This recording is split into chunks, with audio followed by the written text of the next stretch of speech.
لہٰذا عزیزان گرامی قدر، تو دنیا بھر سے اس کربلا میں سب کا جمع ہو کے آنا اس بات کی دلیل ہے کہ امام حسین اور اصحاب حسین اور انصار حسین کا پیام ختم نہیں ہوا ہے۔ یعنی دنیا کا ہر انسان یہ چاہ رہا ہے کہ ہمیں کسی بھی طرح سے، ہمیں کسی بھی صورت میں امام حسین کے اس مشن میں شامل ہونا ہے۔ تو آپ اس بھیڑ میں آپ ایک نظر دوڑائیے، صرف شیعیان حیدر کرار نہیں، تمام مسلمان، سنی مسلمان، شیعہ مسلمان، محب اہل بیت وہاں جمع ہو کے آتے ہیں۔ ہندوؤں میں بہت سے کثیر تعداد میں وہاں جمع ہو کے آتے ہیں، عیسائیوں میں بہت کثیر تعداد میں لوگ وہاں جمع ہو کے آتے ہیں۔ کیوں ایسا ہو رہے ہیں؟ وجہ یہ ہے کہ اب دنیا سرگرداں ہے، دنیا اس پوزیشن میں ہے کہ اب اگر ہمیں پوری دنیا میں اگر کوئی نجات دے سکتا ہے تو یہ راستہ ہے صرف دنیا کا اس قضا خانے میں عزاداری ابا عبداللہ الحسین میں جمع ہو کے آنا یہ پیام دے رہا ہے کہ اب واحد راستہ ہے اگر نجات چاہتے ہو اس در پہ۔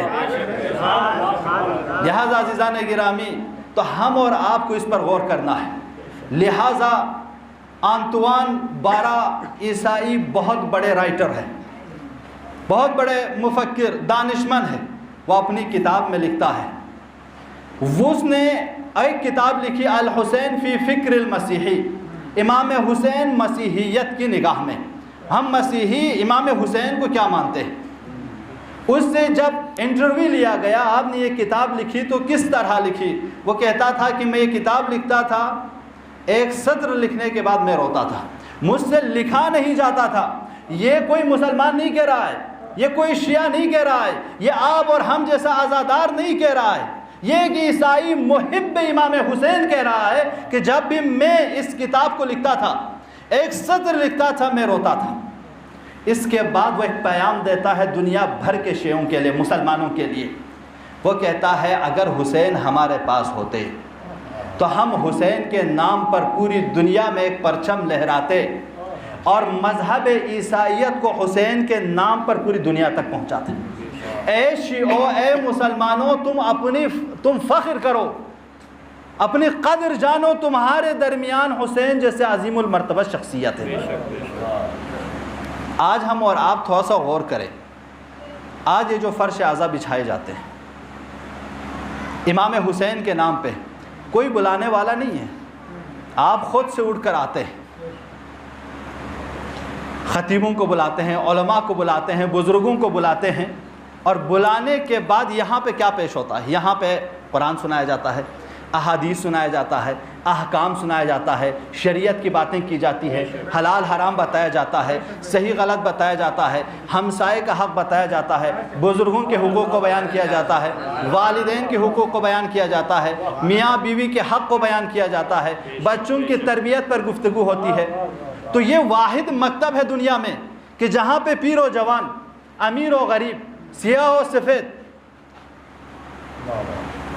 جوان اور بزرگ، مرد و زن سب شامل ہو کر ایک ہی مجلس میں، ایک ہی عزا خانے میں، ایک ہی مکتب میں قرآن سیکھ رہے ہوتے ہیں، دین سیکھ رہے ہوتے ہیں، شریعت سیکھ رہے ہوتے ہیں۔ یہی تو معجزہ حسین ابن علی ہے کہ 14 سال بیت جانے کے بعد بھی دنیا کو گمراہ ہونے سے بچا رہے ہیں۔ یہ ہے مکتب حسین ابن علی۔ تو آپ دنیا میں کہیں بھی نظر دوڑائیے، یہ چیز نہیں ہے۔ لہٰذا وہ کہتا ہے قدر کرو۔ ہم اور آپ ان فرش اعضا کو بچھا کر دنیا والوں کو تو یہی بتا رہے ہیں۔ دیکھو آج اگر دنیا پریشان ہے، سرگرداں ہے، ہر انسان سے، آج واحد یہ دور ہے جس میں انسان کو انسان سے خوف ہے۔ جس طرح جتنا درندے جانوروں نے پوری اس عالم بشریت میں اتنا نقصان نہیں پہنچایا جتنا انسانوں نے پہنچایا ہے۔ انسان جب درندے ہو جاتے ہیں، انسان جب درندگی پہ اتر جاتا ہے تو حیوان سے بھی بدتر ہو جاتا ہے۔ جبھی تو قرآن نے کہا کہ یہ لوگ جانور ہیں یا جانور سے بھی بدتر ہیں، جو آنکھ رکھتے ہیں لیکن دیکھتے نہیں، جو عقل رکھتے ہیں لیکن سوچتے نہیں۔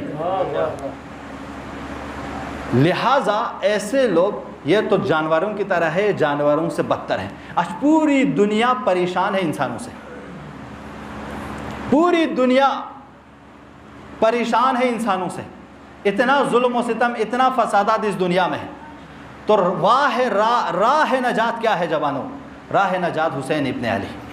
راہ نجات یہ ہے کہ ہم اور آپ پیام کربلا کو صحیح طریقے سے کنوے کریں، پہنچائیں کہ آج کے دور میں بھی یزید جیسا درندہ موجود ہیں، تو ہمیں حسین ابن علی اور اصحاب حسین ابن علی کے نقش قدم پر چلنا ہے۔